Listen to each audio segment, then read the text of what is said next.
Vamos a adentrarnos en el mundo de la mitocondria. Muy bien. Y la mitocondria es probablemente mi organelo favorito de la célula, así que hagamos un breve repaso de qué son las mitocondrias para poder ahondar un poco más en su estructura. Así que vamos a pensar por ahora en una célula eucarionte e inmediatamente tú podrás decir, bueno, se supone que las células eucariontes tienen un núcleo que están delimitados por una membrana, ¿verdad? Entonces aquí tenemos este núcleo y la membrana nuclear, ¿verdad?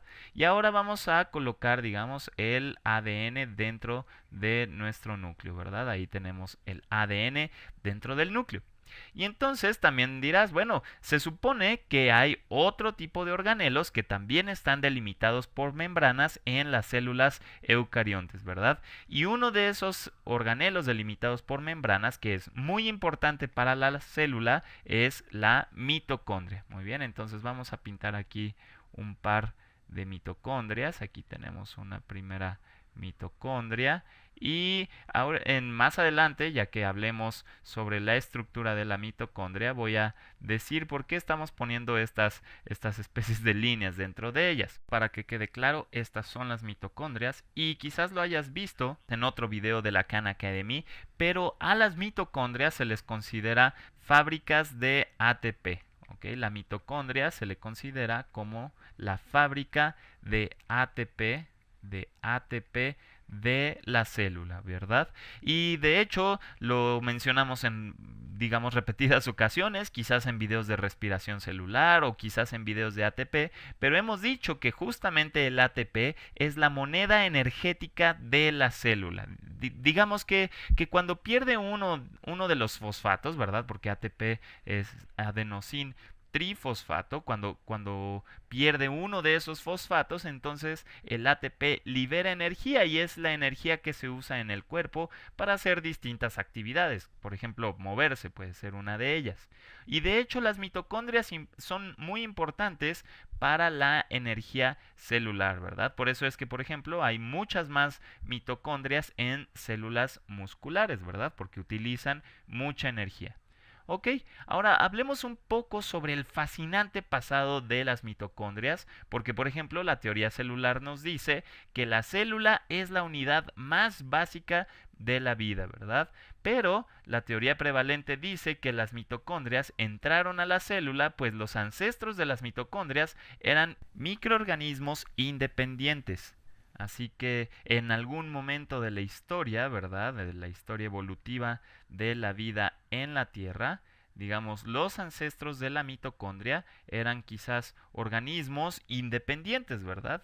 Que, digamos, fueron ingeridos por los ancestros de nuestras células, ¿verdad? Y en vez de ser digeridas, parece que si estos seres, ¿verdad? Los ancestros de la mitocondria, si esos seres se quedaban por ahí deambulando, digamos, dentro de la célula, era más probable que sobrevivieran, ¿verdad? Quizás porque ayudaban a procesar, digamos, la glucosa o ayudaban a generar más energía, ¿verdad? Así las células pudieron vivir en simbiosis con los ancestros de la mitocondria, sobrevivieron y por el proceso de la selección natural ahora asociamos a las células eucariontes con el hecho de que poseen mitocondrias. Muy bien.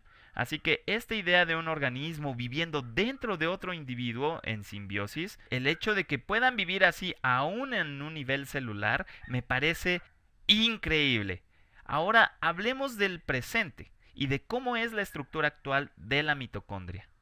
Así que para estudiar la estructura de la mitocondria, vamos a dibujar una especie de corte transversal. Ahí tenemos, digamos, si cortáramos por la mitad la mitocondria, ahí tendríamos nuestro corte, ¿verdad? Aquí tenemos el corte transversal de nuestra mitocondria, ¿verdad? Y esto que tenemos dibujado en verde es la membrana externa, ¿ok? Esta es la membrana externa. La membrana externa. Y si recordamos las características que tienen las membranas en las células, ¿verdad? podríamos hacer un acercamiento de nuestra membrana, ¿verdad? Vamos a hacer un acercamiento como lo hemos estado haciendo siempre, ¿verdad? Y esta está formada por una bicapa de fosfolípidos. Entonces, aquí tenemos nuestra bicapa de fosfolípidos. Tenemos cabezas hidrofílicas que apuntan hacia el exterior, ¿verdad? O digamos hacia afuera, mientras que las colas hidrofóbicas apuntan en esta dirección, ¿verdad? Entonces aquí tenemos una representación de nuestra bicapa de fosfolípidos que digamos es lo que conforma nuestra membrana externa, ¿verdad? Y por supuesto también hay otro tipo de cosas digamos encajadas en las membranas. Por ejemplo, hay proteínas y enzimas que regulan lo que hay dentro y fuera de la mitocondria. Así que digamos recordemos que la célula en realidad es sumamente compleja y puede tener muchas otras digamos subestructuras dentro de la membrana. Pero bueno, una de estas proteínas que están en la membrana externa es la porina. Muy bien, entonces déjenme hacer un dibujo más o menos de cómo se ve. Más o menos tenemos algo así. Son especies, digamos, de agujeros que están en nuestra membrana externa. Muy bien, y estas proteínas se llaman porinas. Porinas.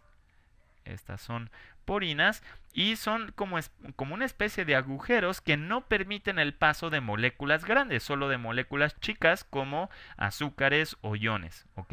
Y estos iones pueden pasar de forma pasiva a través de las porinas, ¿verdad?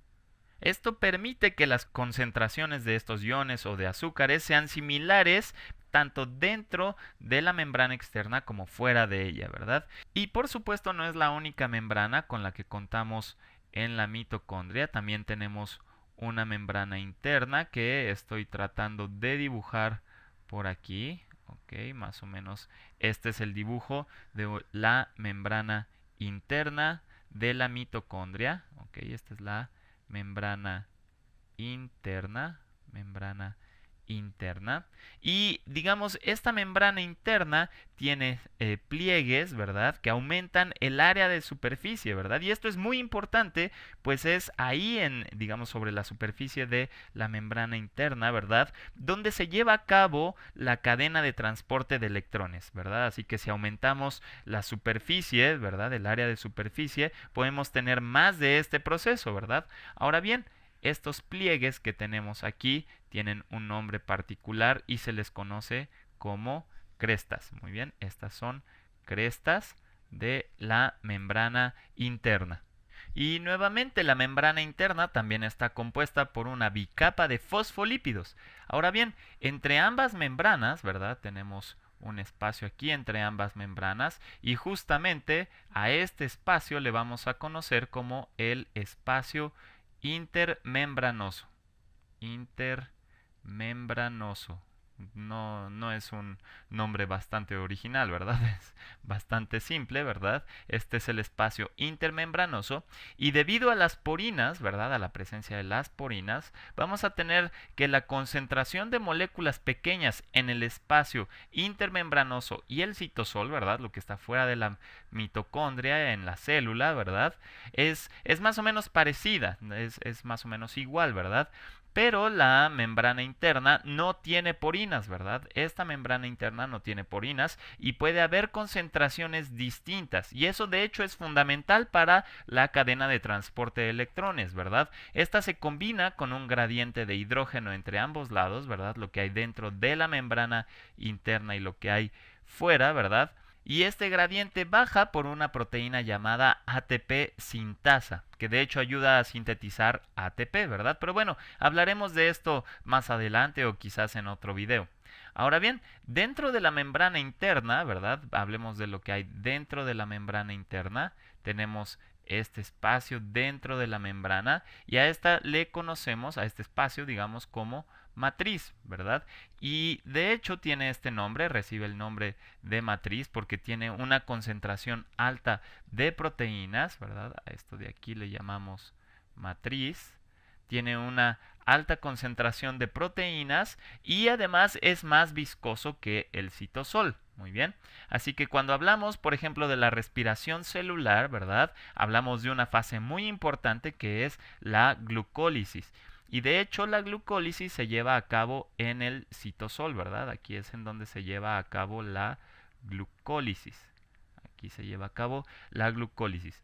Ahora bien, otra de las fases importantes en la respiración celular es el ciclo del ácido cítrico, o que también conocemos como el ciclo de Krebs. De hecho, el ciclo de Krebs ahora no ocurre en el citosol, sino ocurre en la matriz mitocondrial, ¿verdad? Aquí es en donde ocurre el ciclo de Krebs. También hablamos de la cadena de transporte de electrones, ¿verdad? Que es la responsable de la producción de ATPs. Y esto se lleva a cabo gracias a unas proteínas que se encuentran en las crestas de la membrana interna, ¿verdad? Aquí tenemos esas proteínas y es en donde se lleva a cabo la producción de ATPs por la cadena de transporte de electrones. Ahora bien, probablemente una de las características más interesantes que tiene, digamos, la mitocondria es que son descendientes de otras formas de vida y que eran independientes de la célula, ¿verdad? Y como tal, entonces deberían tener información genética. De hecho, así es. De hecho, tienen ADN mitocondrial que se encuentra en lazos. Aquí podríamos pensar en lazos que se encuentran en la matriz mitocondrial, ¿verdad? Se encuentran en forma de lazos y de hecho tenemos muchas copias de este ADN, así que aquí lo que encontramos es el ADN mitocondrial, ¿verdad? Y tenemos muchas copias, están, digamos, distribuidas como en lazos, ¿verdad? Y justo, de hecho, esto se parece mucho al ADN bacteriano y por eso creemos que, digamos, hace tiempo eran individuos independientes y que eran muy parecidos a las bacterias. Muy bien. Entonces, tú tienes tu propio ADN, ¿verdad? Y ese ADN se encuentra en el núcleo de todas tus células. Pero además tienes mitocondrias que tienen ADN, ¿verdad? Y tienen su propio ADN. Y este ADN de las mitocondrias proviene esencialmente de tu madre, ¿verdad? Entonces vamos a esbozar por qué esto es así. Digamos, aquí tenemos un óvulo. Más o menos esta es la idea de un óvulo. Aquí tenemos un núcleo y este óvulo está lleno de muchas mitocondrias, ¿verdad? Y por supuesto también los espermatozoides tendrán, digamos, aquí tenemos un espermatozoide, también tendrán sus mitocondrias y de hecho es útil, ¿verdad?, para promover el movimiento y poder llegar a fecundar el óvulo, ¿verdad? Entonces, una vez que entra el espermatozoide dentro del óvulo, todas esas mitocondrias son digeridas, ¿verdad? Además, bueno, pues los óvulos tienen más mitocondrias que los espermatozoides, así que esencialmente el ADN mitocondrial proviene de tu madre una vez que ya está fecundado el óvulo, ¿verdad? Y esto es bastante útil, ¿verdad? Esto es muy útil porque cuando la gente habla de rastrear, digamos, a la madre común, en realidad están hablando de que están buscando en el ADN mitocondrial y esto es un tema sumamente fascinante. Ahora, esto que presenté es un modelo, digamos, que podría venir en algún libro de texto, porque cuando vemos una micrografía, que de hecho voy a mostrarles aquí abajo, cuando vemos una micrografía, que es lo que tenemos del lado izquierdo, vemos este tipo de pliegues, ¿verdad?, que tenemos aquí en la mitocondria, ¿verdad? Y parece que eso respalda nuestro modelo, pero cuando usamos técnicas de visualización mucho más complicadas y sofisticadas, resulta que no solo tenemos, digamos, estos pliegues, ¿verdad?, que son las crestas, ¿verdad?, sino que además tenemos unos túneles que conectan, digamos, el espacio dentro de las crestas con el espacio intermembranoso, ¿verdad? Y de hecho me gustan este tipo de cosas porque, digamos, en los libros de texto se muestran las mitocondrias como teníamos en este modelo de aquí arriba, ¿verdad? Tenemos las mitocondrias y en los libros de texto no se ve que en la realidad aún no entendemos del todo cómo funcionan y cómo están estructuradas, ¿verdad? cuando vemos esta imagen de las crestas, ¿verdad? Cuando tenemos esta imagen de aquí, en realidad ya no es un modelo aceptado para la estructura de la mitocondria. Más bien es algo como lo que tenemos aquí abajo, ¿verdad? Es algo como esto, en donde tenemos, de hecho podemos intentar hacer un dibujo nosotros. Tenemos, digamos aquí, nuestra membrana externa, tenemos nuestra membrana interna y hay como una especie de túneles que conectan a las crestas, ¿verdad? Que conectan a las crestas con el espacio intermembranoso, ¿verdad? Así que espero que aprecies que cuando uno toma, digamos, un libro de texto en biología, podríamos pensar que las cosas ya fueron descubiertas y ya no hay nada más que hacer. Pero en realidad la gente aún sigue investigando cómo está estructurado este organelo, cómo es que funciona y cómo es que hace las cosas que tiene que hacer.